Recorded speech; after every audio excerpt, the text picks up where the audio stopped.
Are you ready? Are you excited?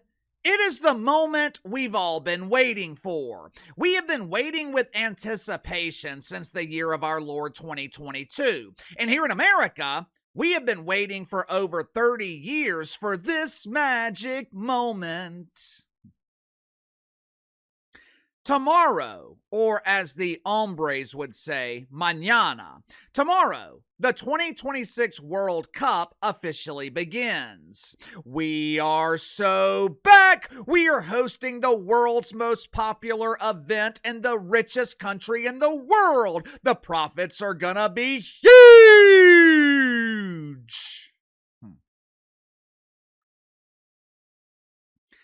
I understand why FIFA thought this would be a record-breaking World Cup.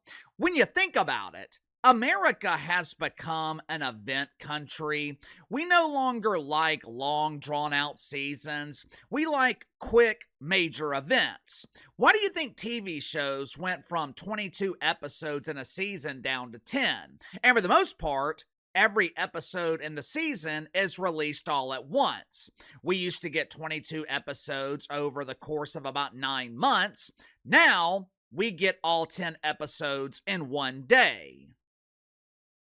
The Super Bowl, March Madness, hell, college basketball is ignored for 11 months. But as soon as we get into March, Jay Billis, Dick Vitale, they come out of hibernation. No one cares about the WWE until WrestleMania. Hell, even then, most people don't care about orchestrated combat, but the booger pickers, the dingleberry divers, they get real excited about fake combat featuring two dudes at WrestleMania. Here in America, big events sell. Matter of fact, the president of FIFA, who has a name that I can't really pronounce, Gianni Infantino, John Infantango. It doesn't matter what your name is! Whatever his name is, last month, the president of FIFA, he was asked about the exorbitant, unaffordable ticket prices for the World Cup. And he subtly referenced America being an event country. Check it out for yourself. In America, you can't go to a mid-major college football game without spending $300. I'm not even talking about professional football. People are spending $300 to see Wiener Tech versus Boodle State. Those greedy Americans, they'll be willing to pay 10 times that amount for an event like the World Cup.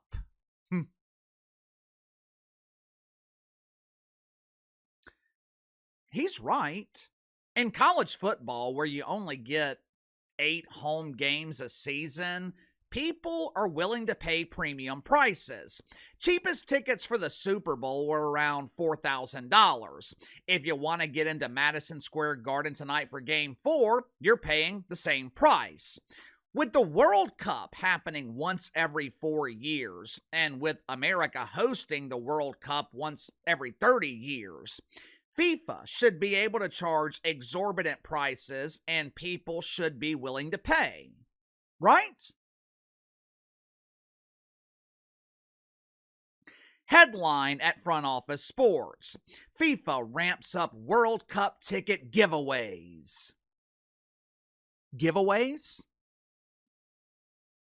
You mean people are getting into the World Cup for free?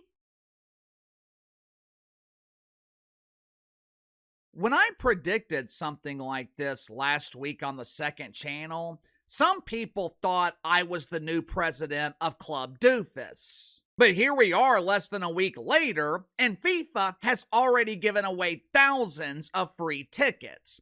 As of yesterday, FIFA has given away 8,800 tickets to the World Cup. Over half of the group stage matches have seen prices decline by 20%. There are 13 games where tickets have dropped below $300. The question is why? For starters, FIFA severely overvalued themselves in the American market.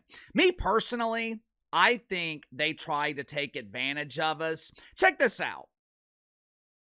This chart compares World Cup prices in Qatar to prices in America.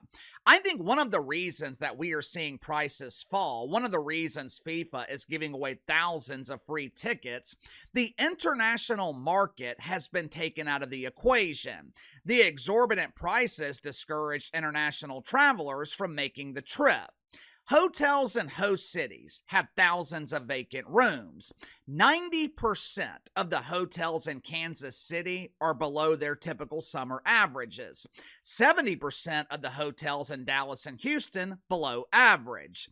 If you want to go to the World Cup final next month in New York City, according to Front Office Sports, average ticket $33,000. As of right now, the cheapest ticket is less than $9,000.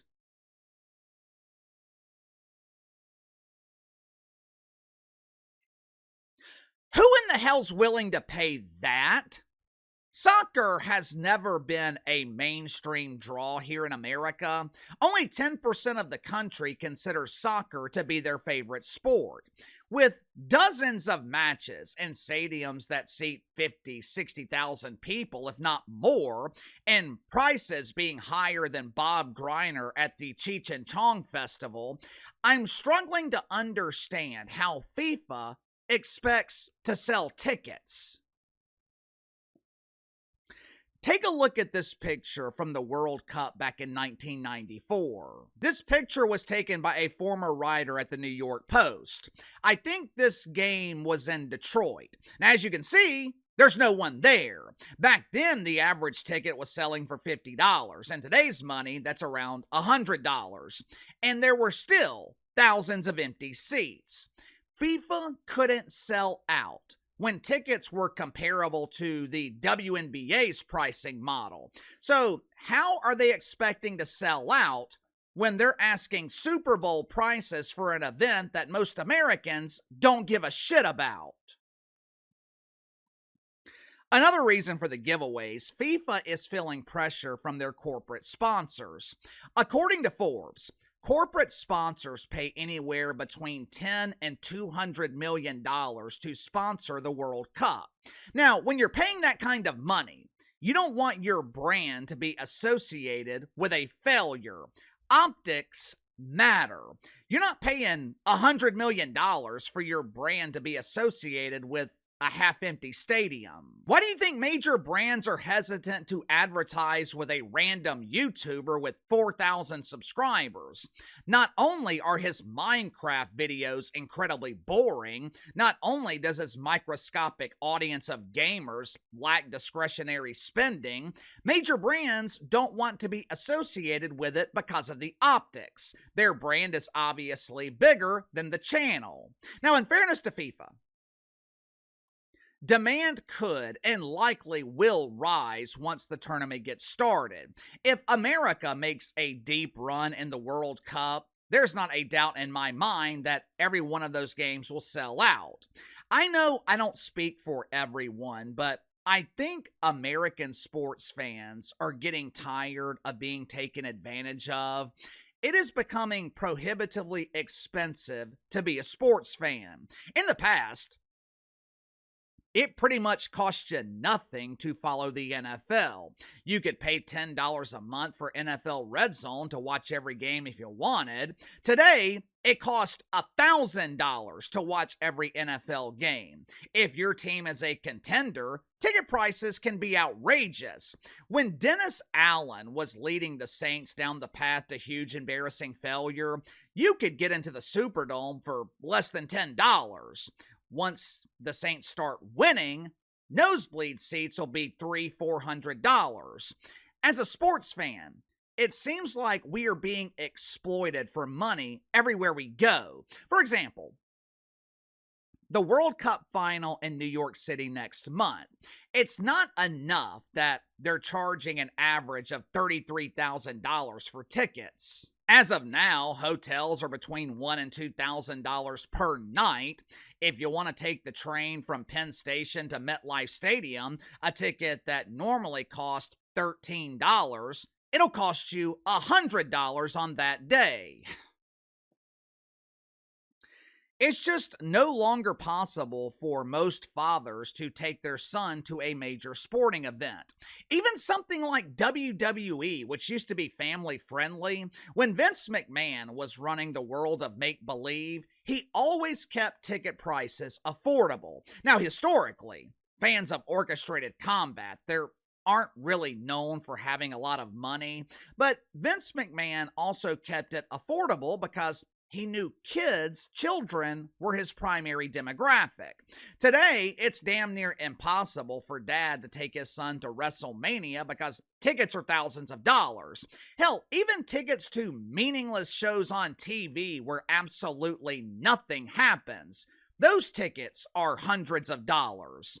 When you price out normal people, when you price out real fans, your diehard fan base, it changes the dynamics of these events. Right now, Stephen A. Smith is blaming Don Trump for the subdued atmosphere at Madison Square Garden for Game 3 Monday night. Now, obviously, it was still loud inside of the Garden, but the level of energy, it didn't really match the hype. But it wasn't Don Trump's fault. The tickets were too expensive. The people responsible for bringing that level of energy, they were priced out of the event. As of now, this World Cup has been an absolute disaster for FIFA. As I was finishing my prep for this video, the New York Post reported that Airbnb is giving away thousands of free tickets for the World Cup. You book a room through Airbnb and you get free tickets.